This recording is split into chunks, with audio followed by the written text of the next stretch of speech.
I'm gonna brush that in.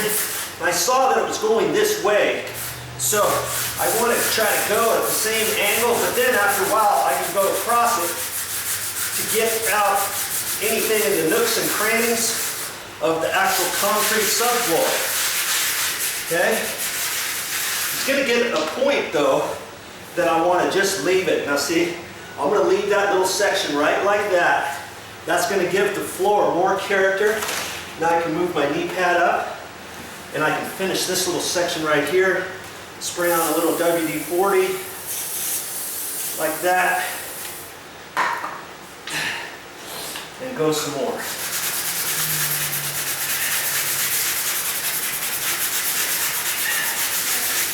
And each floor is going to be different. Your floor, it might be easier to take off this residue.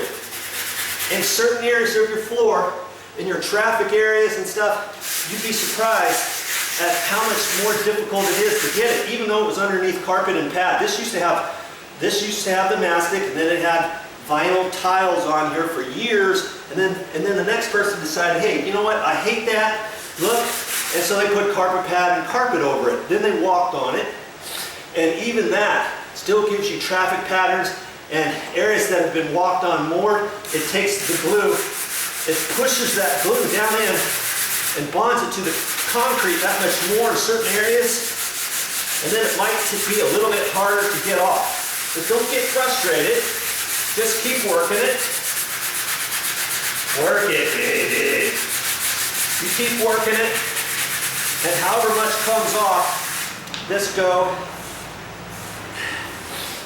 comes off, okay? Now, you look and pinpoint the little areas that still need it. You'd be amazed, just that little bit of spray, and just that little bit right there, that's gone.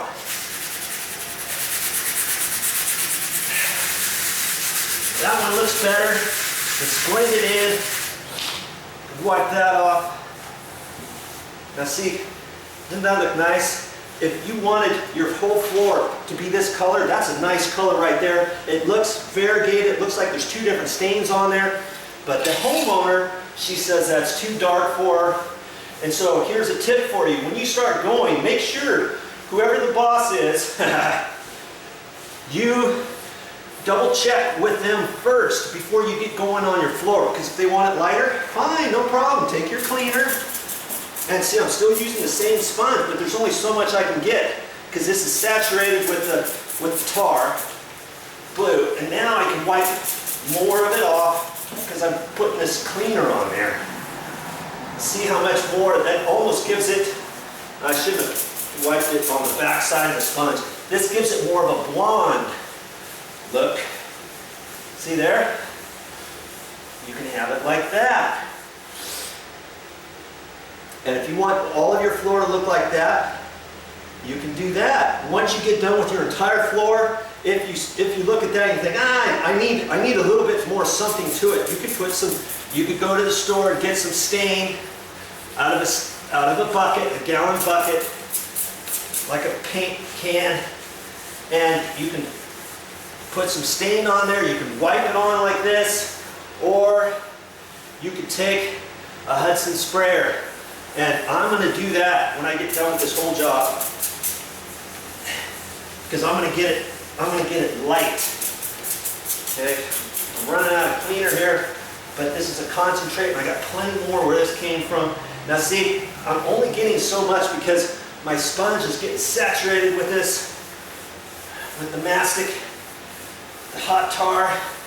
I'm being a hot tar baby today, getting that stuff off. There. Now, I'm gonna try to move this camera over without getting my grubby hands on it. And see, now I can take all of the excess here and gently squeeze it, and I can take most of that right out into my bucket. And I'll have to decide, can I use this sponge a little bit longer? And I think I can. I think I can keep using it. So I'm going to get back over here and go some more. Stick with me. You're learning.